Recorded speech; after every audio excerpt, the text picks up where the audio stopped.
Sans pression, parce que c'est clairement un rêve déjà de faire les Jeux. Enfin, je suis qualifiée pour jouer en double dame avec Morjane Caillot et en simple en classe 8.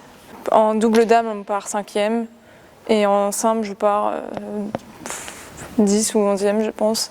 Mais c'est incroyable de faire les Jeux, surtout pour une première Paralympiade à Paris, à la maison.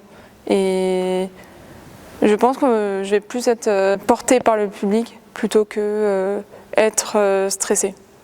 Bien sûr, il y aura du stress parce que j'ai envie de bien faire, mais c'est pas grave. Le moment où j'ai su que j'étais qualifiée aux Jeux, j'étais en train de m'entraîner et c'est Rosa qui m'a appelée le 30 mars pour me dire que à la ranking d'avril, qui est le cut pour les Jeux, j'allais être dans le cut pour être qualifiée pour les Jeux via la ranking en double. J'ai dû attendre le 25 avril pour officialiser tout ça. De l'apprendre, bon, j'ai eu du mal à m'entraîner après parce que on m'appelle, on me dit que je suis qualifiée aux Jeux, c'est un truc de fou. Ça représente des années et des années de travail. Beaucoup de sacrifices, beaucoup d'heures d'entraînement, beaucoup de remise en question, voilà.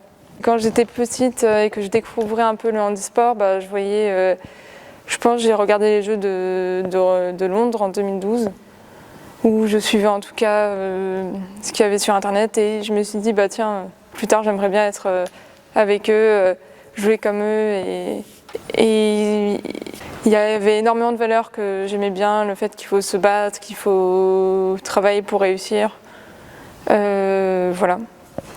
Et bien sûr prendre du plaisir aussi parce qu'au bout d'un moment, si on ne prend pas de plaisir, c'est compliqué d'avoir une passion.